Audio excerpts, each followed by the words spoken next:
हाँ जी, तो स्टूडेंट्स ये रही हमारी प्रॉब्लम नंबर 5.30 जिसमें वो कह रहे कि यूज़ कीजिए थेवेनिन्स थ्योरम का to find I not current मालूम करने के लिए थेवेनिन्स थ्योरम इस्तेमाल करें। तो लिहाजा आपको पता है थेवेनिन्स थ्योरम एक दर्जी टाइप सा इंजीनियर्स था, जैसे कि हम अपनी ज़ुबान में एक एक्सप्लेन करते हैं इसको, यानी ईज़ी रखने के लिए। तो वो क्या कहता था, वो कहता था कि जो आउटपुट जिस वायर में हो आपके पास, यानी जिस वायर में भी आउटपुट है, उसको आप क्या कर सकते हैं, पहले कट ऑफ लगा के वहाँ पे ओपन सर्किट है मेंशन करके आप वहाँ पे पहले वोल्टेज निकाल लें, फिर उस होल सर्किट की रेजिस्टेंस निकाल लें। यानी कि उसका असल में कहने का मतलब ये था कि बड़े सर्किट को हम छोटी-छोटी फॉर्म में कट करके सॉल्व कर सकते हैं, ये असल में उसका कहना था। तो जो सर्किट पहले ही हमें देखें छोटी फॉर्म में दिए जा रहे हैं, तो वो तो वैसे ही एक अलग बात हो गई ना फिर।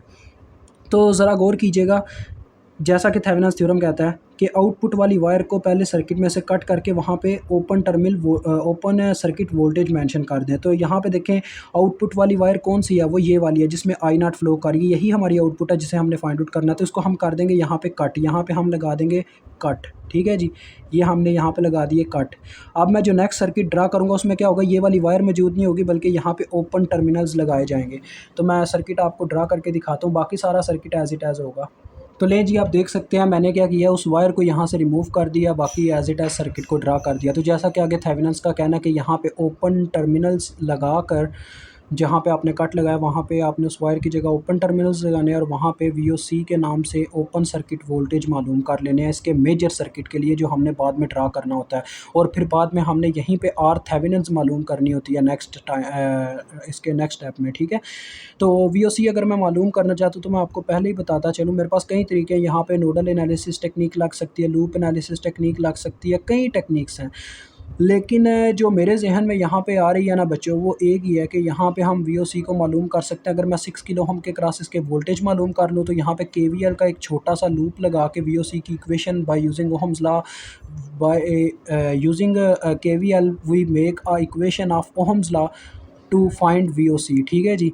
तो लिहाजा यहाँ पे मैं वही काम करूँगा। सबसे पहले बच्चों मैं यहाँ पे क्या करता हूँ, 6 किलो ओम रजिस्टर के क्रॉस वोल्टेज मेंशन कर देता हूँ, ठीक है जी। अपनी मर्ज़ी से कोई टर्मिनल ले लेता हूँ, प्लस माइनस V1, देखिए अपनी मर्ज़ी से लिए हैं, प्लस इधर माइनस इधर, अपनी मर्ज़ी से लें, अपनी मर्ज़ी से। अब बच्चों आप क्या करो कि आपके पास देखें ये दो लूप्स हैं, क्योंकि ये जो बीच वाली वायर है ना, ये अभी ओपन पड़ी हुई है, तो ओपन वायर में कभी करंट फ्लो नहीं करता। तो इसका मतलब ये सिर्फ दो ही लूप है, यानी कि अगर ये ओपन ना होती तो फिर तो ये अलग-अलग लूप हो जाता, यानी टोटल 3 लूप्स हो जाते, लेकिन ये अभी दो ही लूप हैं। ये होल एक लूप है और ये एक ऊपर लूप है। तो हम क्या करेंगे, इन दोनों में एक-एक करंट फ्लो करवा देंगे अपनी मर्ज़ी से, ठीक है जी। तो ये देखें, आपको पता है लूप एनालिसिस टेक्निक असल में मैं इस्तेमाल करने लगूँ थोड़ी पहले, फिर बाद में वीओसी मालूम हो जाएंगे मुझे। तो देखें मैं आपको बताता हूँ कैसे। पहले नंबर पे मैं इस लूप के अंदर एक करंट फ्लो करवा देता हूँ क्लॉकवाइज डायरेक्शन में I1 के नाम से, ठीक है जी, ऐसे, ताकि नज़र भी आए और आपको पता होल यानी कि चेकर को पता भी चले कि बच्चे का कहने का मतलब ये है कि पूरे लूप के अंदर ऐसे I1 फ्लो कर रही है, ठीक है जी। उसके बाद इस लूप के अंदर भी हम एक करंट फ्लो करवा देते हैं I2 के नाम से, पूरे लूप के अंदर I2 फ्लो कर रही है, ठीक हो गया। अब ज़रा देखें बच्चों, I2 तो आपको वैसे ही फाइंड आउट होती हुई दिखाई दे रही है, क्योंकि I2 और इस I2 के लूप में एक करंट सोर्स मेंशन है। मैंने आपको बताया हुआ तीसरे चैप्टर में, जब यानी कि ऐसा हो कि किसी लूप के अंदर कोई करंट सोर्स लगा हो एक साइड पे, यानी कि दो लूप्स के सेंटर में ना आ रहा हो, तो वहाँ पे सुपर लूप की बजाय उस लूप की करंट फाइंड आउट हो जानी होती है। तो यहाँ पे I2 के लूप में एक करंट सोर्स लगा हुआ है जो दो लूप्स के सेंटर में नहीं, एक साइड पे लगा हुआ है। तो अब आप क्या करोगे, I2 की वैल्यू मालूम कर पाओगे। देखें कैसे, I2 इज इक्वल टू बच्चों, अगर तो आप यहाँ पे ना उसकी वायर तक लेके जाएं इसकी मतलब के फ्लो को, अगर तो इन दोनों का फ्लो सेम हुआ सेम डायरेक्शन में, तो इनकी वैल्यू सेम होगी। अदरवाइज न्यूटन का बस लॉ लगेगा कि एक्शन और reaction equal but opposite in direction, यानी कि वैल्यू माइनस में आ जाएगी अगर अपोजिट डायरेक्शन हुई।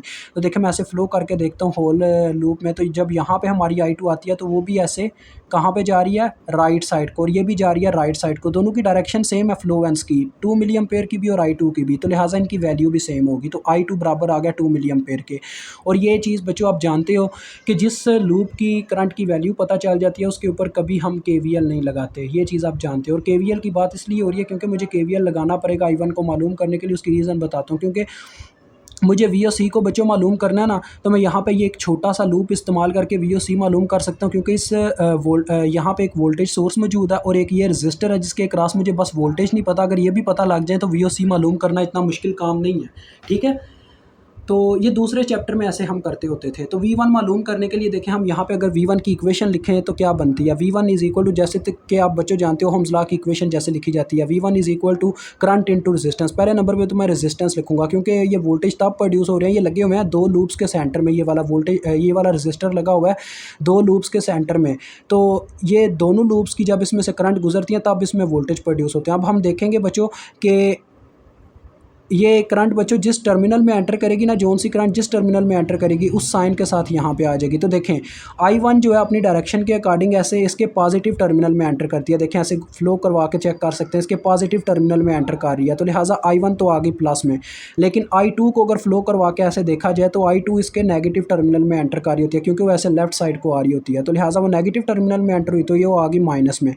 अब देखें ये आपके पास इक्वेशन बन रही है V1 के लिए, तो V1 अगर आप कैलकुलेट कर लें तो मैं आपको बताता हूँ फिर VOC भी मालूम हो जाएंगे। तो लिहाजा पहले नंबर पे मुझे I1 को मालूम करना होगा, I2 तो मालूम है इस इक्वेशन के लिए।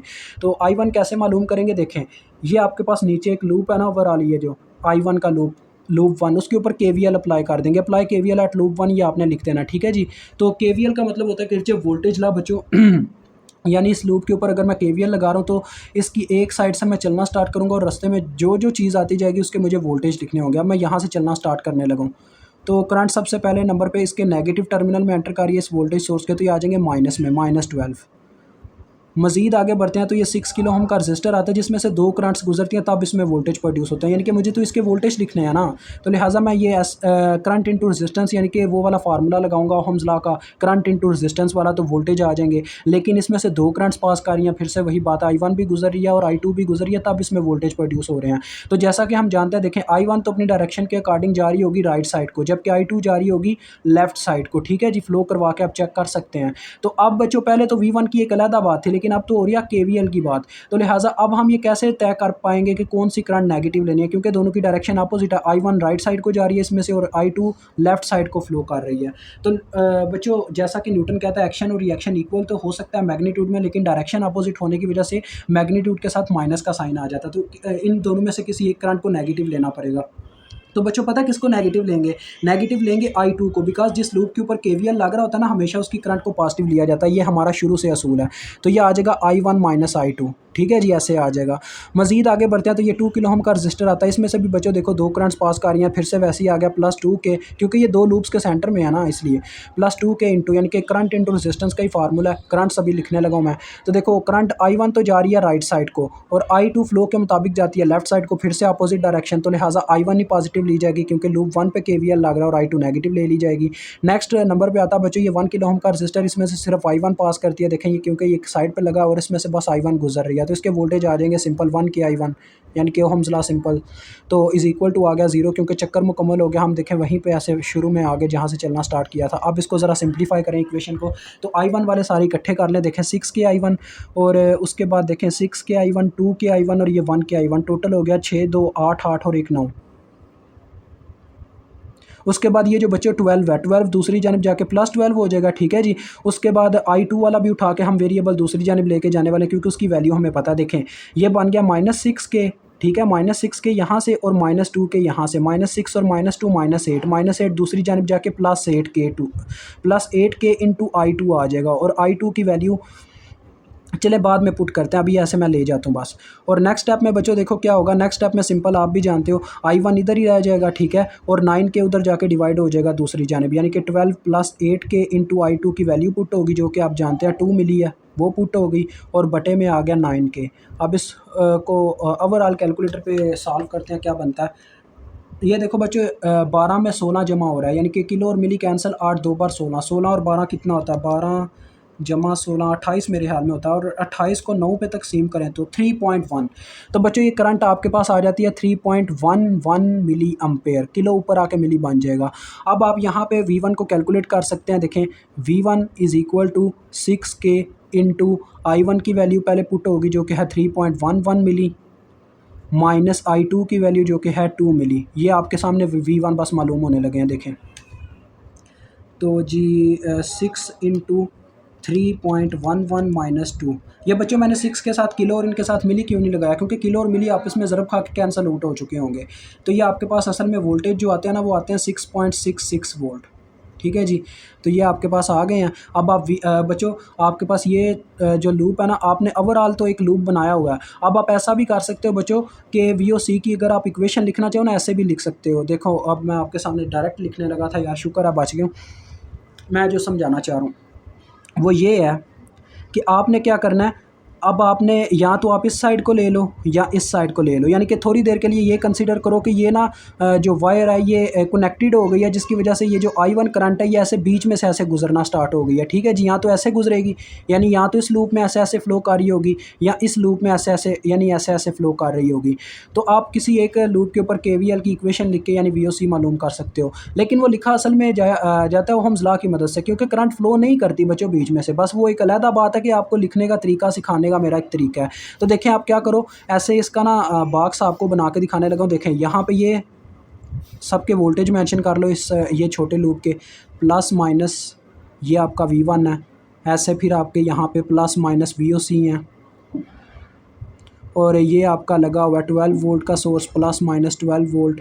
ठीक है जी, ऐसे आपका सोर्स है। इसके बच्चों अंदर ना ऐसे अपनी मर्ज़ी से एक आपने ना क्लॉकवाइज डायरेक्शन में एक रोटेशन ले लेनी है करंट की, कोई भी वैसी नाम रख दें। ये आपका रफ अमल है ये जो मैंने ड्रा किया अभी। तो अब आप क्या करो, इसके ऊपर KVL की मदद से इक्वेशन लिख लो। आपने लिखना नहीं है कि यहाँ पे apply KVL at this loop, ये आपका सारा माइंड का गेम है ये जो भी आप कर रहे हो। तो KVL लिखने की ज़रूरत नहीं है, बस इक्वेशन लिखनी है।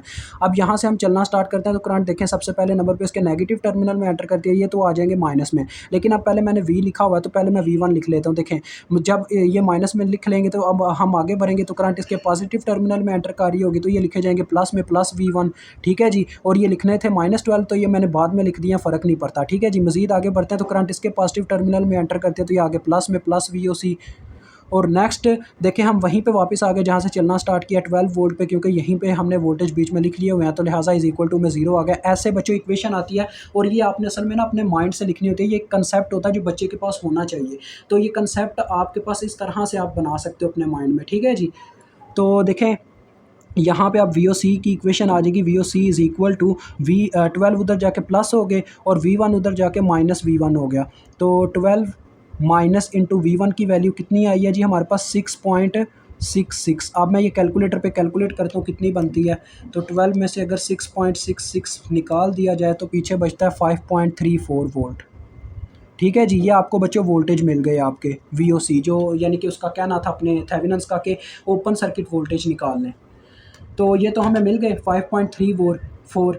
तो अब हमने बच्चों क्या करना है, जैसा कि वो कहता है कि जो आपने सर्किट कट करके रखा हुआ है उसकी इक्विवेलेंस रेजिस्टेंस आपने निकालनी है। ये थेवेनिन्स का नेक्स्ट स्टेप है। तो सेकंड स्टेप अब हम करने लगे हैं, इक्विवेलेंस रेजिस्टेंस निकालेंगे। वो कैसे जी, आपने बच्चों जो सर्किट के अंदर सोर्सेज लगे हैं ना, करंट सोर्सेज और वोल्टेज सोर्सेज, उनको शट डाउन कर देना। जब बच्चों करंट सोर्सेज शट डाउन होता है, करंट सोर्स शट डाउन होता है, तो वो एज अ शॉर्ट वायर के तौर पर वर्क करना स्टार्ट कर देता है। Short wire, oh sorry current source की बात हो रही है। Current source as a open circuit के तौर पे वर्क करना स्टार्ट कर देता है ऐसे। और बच्चों जो ओपन सर्किट वाली वायर होती है उसके होने या ना होने से कोई फ़र्क नहीं पड़ता। तो ये देखें ये ऊपर 2 मिली एम्पेयर वाली वायर है जिसने एज अ ओपन सर्किट के तौर पे रिप्लेस हो जाना, तो ये वायर क्या है ख़त्म ही हो जाएगी बीच में से। और जो बच्चों आपका होता है ना वोल्टेज सोर्स, जब वो शट डाउन होता है तो वो एज अ शॉर्ट वायर के तौर पर रिप्लेस हो जाता है, यानी कि एक ऐसी वायर जिसकी रेजिस्टेंस 0 होती है। तो देखें फिर आपके पास ये सर्किट कैसा बन जाएगा, 2 मिली एम्पेयर वाली वायर तो ख़त्म हो जाएगी क्योंकि शॉर्ट वो ओपन सर्किट की वजह से ओपन सर्किट से रिप्लेस हो जाएगी। और बाकी आपके पास सर्किट कुछ ऐसा बन जाएगा। देखें जो VOC वाले बच्चों टर्मिनल है ना, उनको आपने ऐसे ही ड्रा करके रख लेना बीच में, वहां पे अब R थेवेनिन्स मेंशन हो जाएगी। ये देखें मैं वही सर्किट बना रहा हूँ जो अभी हमने कट करके लिया था, और जहाँ पे वोल्टेज सोर्स था वहाँ पे शॉर्ट वायर है, यानी कि वहाँ पे R is equal to 0 kilo ohm आ गया, 0 रेजिस्टेंस वाली वायर है। ठीक है जी, और यहाँ पे अब मेंशन हो जाएगी R थेवेनिन्स जो हमने कैलकुलेट करनी है जहाँ पे VOC थे। ठीक है जी, वो देखें यहाँ पे VOC थे, वहाँ पे आगे R थेवेनिन्स। ये था हमारा 6 किलो ओम का रजिस्टर। ये देखें ये 2 किलो ओम का था, ये 1 किलो ओम का था। ऊपर अपना करंट सोर्स था जो कि मैंने आपको बताया ओपन होने की वजह से वो ना होने के बराबर होता है, उसको ड्रा करके भी बाद में हमने मिटा देना होता है। डैट्स वाई मैं वो ड्रा ही नहीं करता होता अब। तो देखो बच्चों, अब हमने आर थेवेनिन्स कैलकुलेट करनी है। तो सबसे पहले आपको बताता चलूँ, जब दो रेजिस्टेंसेस के दरमियान ये असल में इक्विवेलेंस रेजिस्टेंस है होल सर्किट की। तो जब दो रेजिस्टर के दरमियान सिर्फ एक टर्मिनल कॉमन होता है वायर का, तो वो सीरीज़ में होते हैं, और जब अपर और लोअर टर्मिनल दोनों कॉमन हो तो वो पैरेलल में होते हैं। तो देखें इस साइड पे अगर मैं देखता हूँ तो इन दोनों के दरमियान वायर का एक टर्मिनल कॉमन हो रहा है 2 किलो ओम और 1 किलो ओम के दरमियान। इसी तरह से इस साइड पे देखा जाए तो 6 किलो ओम और ये R is equal to 0 kilo ohm के दरमियान भी एक वायर का टर्मिनल कॉमन है। बाकी देखें क्या है जी कि इसका भी टर्मिनल यहाँ पे कनेक्ट है, उसका इस साइड पे है, मतलब कि सिर्फ एक टर्मिनल दोनों के दरमियान यहाँ पे कॉमन है और इन दोनों के दरमियान यहाँ कॉमन है। तो हम R1 के नाम से इनका मतलब कि इक्विवेलेंस निकाल लेते हैं, जो कि आपको पता सीरीज़ में, यानी कि ये दोनों सीरीज़ में हुए ना, एक टर्मिनल कॉमन है तो वैल्यू सम हो जाती हैं जब सीरीज़ में होती हैं। तो लिहाजा ये दोनों जमा हो गई तो 6 किलो ओम आ गया इनका इक्विवेलेंस, और इन दोनों का इक्विवेलेंस फिर क्या आएगा, R2 के नाम से निकाल लेते हैं, यानी कि इनकी भी वैल्यू जमा हो जाएंगी 2K + 1K। तो कितना बन जाएगा 3 किलो ओम, ये भी आपके पास आ गया। अब यानी असल में आपने क्या किया, आपने इस साइड से भी सर्किट को काटा, इस साइड से भी सर्किट को काटा, और देखा कि जहाँ पे दो दो रजिस्टर लगे हैं वहाँ पे एक एक लगाया जा सकता है। तो देखें फिर ये कुछ इस तरह से बनता हुआ आपको दिखाई देगा, ज़रा गौर से देखिएगा। ऐसे आपका सर्किट कट लग गया हुआ था और यहाँ पे आर थेवेनिन्स मेंशन थी। तो आपने देखा दो की बजाय एक रजिस्टर से काम चल सकता है दोनों तरफ। तो यहाँ पे भी एक रजिस्टर अटैच हो गया, इक्विवेलेंस रजिस्टर, जिसका नाम हमने रखा है R2। ठीक है जी, 3 किलो ओम। इसी तरह से इस तरफ भी एक रजिस्टर लग गया,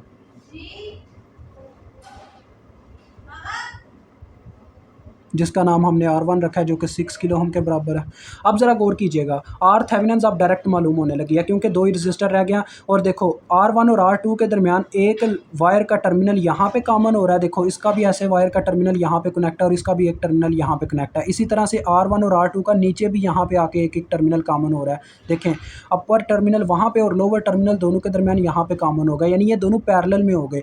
तो लिहाजा पैरेलल कैसे निकाला जाता है, आर थेवेनिन्स के नाम से अब आप निकालोगे ना, क्योंकि डायरेक्ट वही अब बात आ गई है। तो पैरेलल कैसे निकालते हैं, ऊपर वैल्यूज़ की मल्टीप्लिकेशन हो जाती है, नीचे सम हो जाता है। तो R1 × R2 over R1 + R2 ऐसे आ जाएगा। तो आप वैल्यूज़ पुट करके आप निकाल सकते हैं। देखिए R1 की कितनी वैल्यू है, 6K × 3K over 6K + 3K, तो ये कितना आ जाएगा 2 किलो ओम बच्चों आपके पास आ जाएगा। ठीक है जी, ऊपर 18 नीचे 9 तो 18 का वो 2 बनता है। 2 किलो ओम आपके पास इक्विवेलेंस रेजिस्टेंस आ गई। तो बच्चों अब मैं आपके सामने मेजर सर्किट ड्रा करने लगा हूँ, जैसा कि थेवेनिन्स कहता है। थेवेनिन्स कहता है मेजर सर्किट को ड्रा करने का असल ये तरीका है थेवेनिन्स का, वो कहता है कि जो आपने VOC वोल्टेज मालूम किए हैं ना, उनके साथ अपनी आर थेवेनिन्स इक्विवेलेंस रेजिस्टेंस को सीरीज़ में लगा दें। सीरीज़ में कब हो सकता है, जब एक टर्मिनल सिर्फ वायर का कॉमन हो दोनों के दरमियान। तो ये देखें ये आर थेवेनिन्स आ गई 2 किलो ओम, ठीक है जी, और ये VOC आ गए जो कि 5.34 वोल्ट आए हैं। इन दोनों के दरमियान सिर्फ वायर का एक टर्मिनल कॉमन है, बाकी दोनों का जो वायर का सिरा है वो उस कटेड वायर के साथ अटैच हो जाएगी यहाँ पे आके, जो हमने कट की थी शुरू में, वो 2 किलो ओम वाली वायर अटैच हो जाएगी। ठीक है जी, तो यहाँ पे ये आपके सामने 2 किलो ओम वाली वायर अटैच होगी, जिसमें एक करंट फ्लो कर रही थी डाउनवर्ड ऐसे I0। अब हमने ये I0 मालूम करनी है। तो देखो बच्चों ये एक ही लूप है आपके सामने, सिंगल लूप है, तो इसके अंदर हम एक करंट फ्लो करवा देंगे क्लॉकवाइज डायरेक्शन में। ठीक है जी, उसका नाम हम I0 ही ले लेते हैं, क्योंकि देखें I0 ही बनेगी। बच्चों देखो अगर मैं कोई और करंट लेता हूँ ना, यहाँ पे कोई और भी करंट लेता, तो आप उसको फ्लो करवा के देखते वो यहाँ पे आके ऐसे नीचे की तरफ ही मूव कर रही होती। तो दोनों की डायरेक्शन सेम होने की वजह से वैल्यू भी सेम ही होनी थी। तो डेट्स वाई इसको I0 का नाम दे दो, कोई फ़र्क नहीं पड़ता। ठीक है जी, एक ही बात है। तो अगर डायरेक्शन अपोजिट आप ले लेते हो ना, क्लॉकवाइज डायरेक्शन अगर आप लेते हो और आपकी दूसरी करंट की डायरेक्शन अपोजिट है, तो लिहाजा फिर वो एक दूसरा रूल होता है। लेकिन यहाँ पे दोनों की डायरेक्शन सेम है, तो करंट यहाँ पे जो होगी वो उसके इक्वल होगी। आप चाहे इसको कोई और नाम दे के पहले फाइंड आउट कर लो, लेकिन डायरेक्शन सेम होने की वजह से उनकी वैल्यू सेम ही होनी है, तो I0 ही मेंशन कर लो। तो अब बच्चों हम इस लूप के ऊपर KVL लगाते हैं, हम यहाँ से चलना स्टार्ट करते हैं। हर चीज़ के आपको पता है हमने वोल्टेज लिखना है, हमने यहाँ से चलना स्टार्ट किया। सबसे पहले करंट इसके नेगेटिव टर्मिनल में एंटर करते हैं, तो ये आगे -VOC यानी कि -5.34 वोल्ट। मज़ीद आगे बढ़ते हैं तो ये वाला रजिस्टर आता है जिसमें से ये करंट गुजरती है, तो इस रजिस्टर के वोल्टेज क्या होंगे, करंट इंटू रजिस्टेंस यानी ओहम्स लॉ के अकॉर्डिंग 2K I0 आ जाएगा। और मज़ीद आगे बढ़ते हैं तो करंट इस रजिस्टर में से गुजरती है, इसके भी वोल्टेज ऐसे ही आ जाएंगे 2K I0 और इज़ इक्वल टू आ गया 0, क्योंकि चक्कर मुकम्मल हो गया। तो देखें इसका फार्मूला के अकॉर्डिंग ये बन गया 4K I0 और 5.34 दूसरी जानब जाके प्लस में हो गए, और आपके पास I0 की ये वैल्यू आने लगी है 5.34 डिवाइडेड बाई 4K, किलो ऊपर जाके आपके पास मिली बन जाएगा। और आई नॉट की वैल्यू देखते हैं कितनी आती है, 5.34 डिवाइडेड बाय 4। तो ये बच्चों आपके पास करंट की वैल्यू आती है 1.335 मिली अम्पेयर। आप चाहो तो इसको सिर्फ 1.33 मिली अम्पेयर लिख सकते हो, चाहो तो 1.34 लिख सकते हो, क्योंकि ये 5 है तो 5 एग्जैक्ट नंबर और पीछे एक आड नंबर लिखा हो तो उसमें एक जमा हो जाता होता है। ये हमारा ना असल में उसमें पढ़ाया जाता है आपको अपनी न्यूमेरिकल एनालिसिस की बुक में, ठीक है जी। वैसे जब आप स्टडी करेंगे तो आपको पता चल जाएगा। वैसे आप 1.3 मिली एम्पेयर सिर्फ लिख सकते हो, आपकी जैसे आपको बेटर लगे, ठीक है जी। यहाँ पे आपका ये क्वेश्चन सॉल्व होता है। खुदा हाफिज़।